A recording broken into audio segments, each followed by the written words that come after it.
everyone, this is Ryan and you're watching LGBTV. This week's topic is weird coming out experiences, and I've had many of those. I feel like coming out is a process that never really ends. It's always happening as you meet more people or people find out about you and so on. So coming out never really ends. It's always happening. So it's a good topic to always consistently talk about and discuss. So the first weird coming out experience I had was when I was about 15 years old, and I was asked to be on the Larry King Live show on CNN. And my immediate family knew that I'm trans, but my extended family had no idea.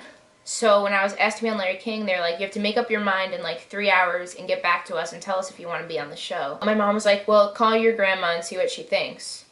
So I called my grandma, and I didn't really think of it before. I was just like really happy that I was asked to be on TV to talk about the trans community and everything and talk about my experience. So I wasn't really thinking when I called my grandma, and I called her and I was like, hey, should I go on the Larry King show? And then she was like, but why are you going on the Larry King show? And I was like, crap. Because I had to just come out to her immediately, and I wasn't really prepared. And I feel like coming out on the phone to a loved one isn't the best way to go about things. So that was a really weird experience, and I think it put my grandma and I on weird terms for a while. Now everything's fine and my grandma's supportive, but at that point it wasn't so good, and that could have been a factor. I've also had like very weird coming out experiences in places where I didn't think I would. For example, one time I was traveling to the East Coast from California, and I was on the airplane, and there was this lady talking, sitting next to me. She kept talking to me and everything, and we kept talking. We started talking about bullying and school and everything, and she was like, oh, well, what do you do? And I was like, oh, I'm a motivational speaker. I'm going to go do a speech. And she was like, oh, about what?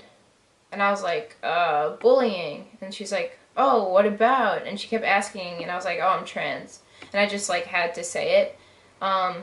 Usually like, it's not something that I hide, but on an airplane, you don't want to sit next to someone who's transphobic for 6 hours, because that could be really awkward. So you gotta be careful of that. It gets easier to come out over time. The more times you do it, the easier it gets, definitely. Because you get practice, you know what to say, you know how to explain it. You know how to explain it to people that don't understand at all. So you're able to help yourself and help the community and help the person that doesn't know anything about it understand a little bit better. So then when the next person comes out to them, it'll be a little bit easier. Right, so one other coming out experience I had was sort of funny. Someone came up to me after a Pride festival and was like, hey, can I ask you a question? I was like, okay. And they're like, are you part of the FTM community? And I was like, yeah, why? And they're like, oh, me too. And then we started talking, and it was cool because I came out and then they came out, so we like both came out, and then like 5 minutes later we like both discovered that we both went to the same surgeon for top surgery, so we were comparing scars and everything, and our surgeries were like 6 years apart, so it was a cool comparison to see the differences and everything, so that was cool. I think the best way to come out is to do it face to face, and if you can't do it face to face, it might be nice to make a letter, or maybe you could even record a video for your parents or your friends to watch. I think that's a good way. I think face-to-face is good because then your friends and family could see your emotions and they could understand a little bit better and understand that it's real and it's not a phase. I mean, I feel like I came out in an unconventional way by just going on TV and like telling my extended family to watch, and they watched and they're like, oh, okay, well, that's weird. So it might have been easier if I just came out to them in person. Then again, it would be hard to sit every single person down and come out to them individually. So it could be good to do like a family dinner or something like that.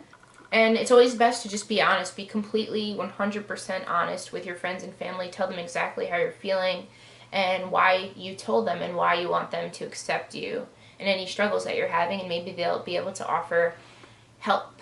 So good luck with your coming out experiences, and please share this video with your friends. And I have a couple more coming out videos. I'll connect the links to those as well so you could get all of the advice that I have. And I also have some advice on my Tumblr, which is ryancasada.tumblr.com. Okay, thank you all for watching, and I will see you all next week. And be sure to leave some questions in the comment section below.